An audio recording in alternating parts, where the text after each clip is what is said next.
My name is Qanta Ahmed. I'm a physician. I have just returned from Kurdistan. I was there to teach medicine at the University of Duhok at the first meeting on genocide, the first international meeting in the Kurdistan area. We were there to understand the effects of ISIS's genocide on the Yazidi people. So I worked closely with the Kurdish people for several days. I was able to see the refugees and their situation in the camps. I was able to meet children that had been prisoners of ISIS and even soldiers of ISIS once upon a time. And I also met with wives who were women who were enslaved by ISIS. It was an extraordinary visit. I have been all over the Middle East. I even lived in the Middle East. I'm a Muslim myself, but the society I found in Kurdistan is unlike any other.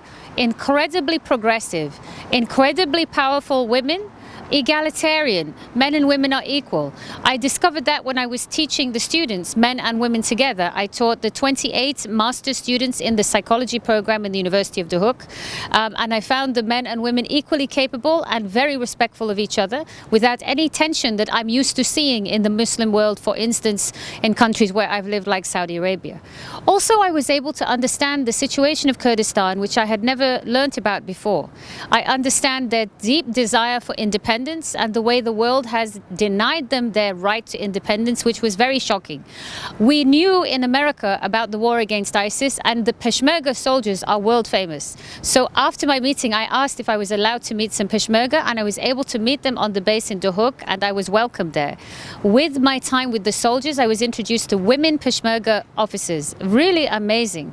Women who lead men, women who've served for 24 years. One woman said to me, when Daesh came to my country, I told my husband, watch my 3 children, I am going to fight Daesh. I said, were you not afraid something will happen to your children when you are not home? She said, no. If my nation is not safe, how can my children be safe?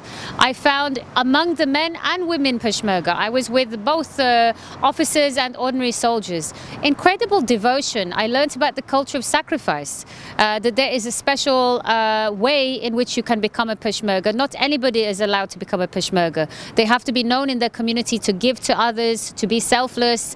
And then I learned about the sacrifices of these soldiers.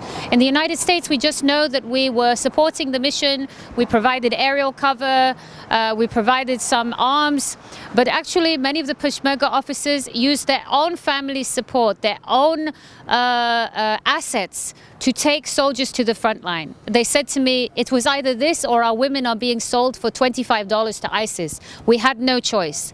I also discovered the inequality in how the central powers in Iraq, in Baghdad, treat the Kurds. They withhold the national budget. They withhold the salaries. Americans do not know that the Peshmerga were fighting without food and salary for many months at a time. Local villages were bringing them food so that they could sustain themselves, while in central Iraq, my dollars, my American tax dollars, are sitting there and not always supporting the mission. So this was very upsetting to me. I was also very humbled by the Kurdish people. Can I tell you, I met Kurdish soldiers who had the same name as my father. Their sisters have the same name as my mother. Our family is from India and Pakistan, and this made me feel extremely connected to the Kurds. I'm planning to go back. The other thing I discovered with the Kurdish people is their dignity. There are so many refugees. Duhok is a city of 1.2 million. It is hosting 500,000 refugees, 10 times more than we do in the United States each year. This small city, it is hosting refugees of every religion, Assyrian, Turkmen, Muslim, Yazidi, and they're living peacefully there, and the society is supporting them. So this was very remarkable.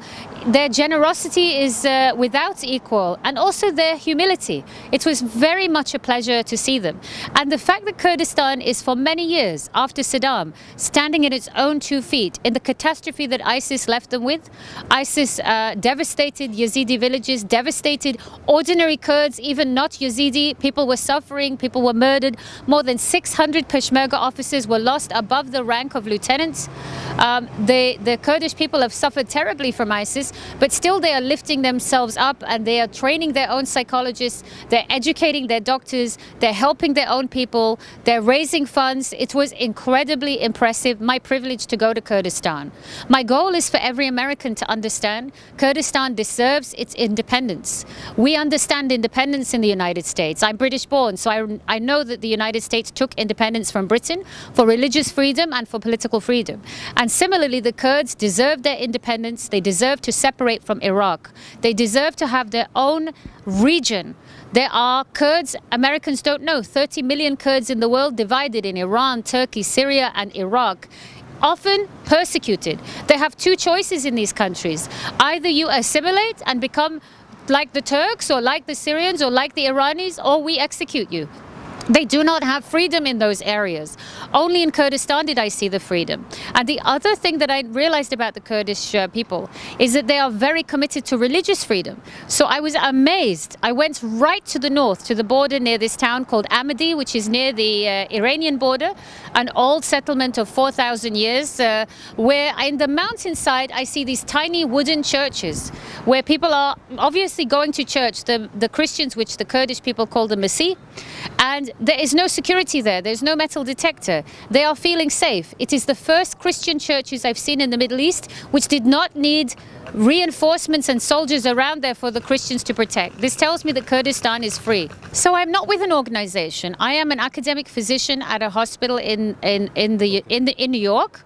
I am a private citizen. I am an American and a British citizen.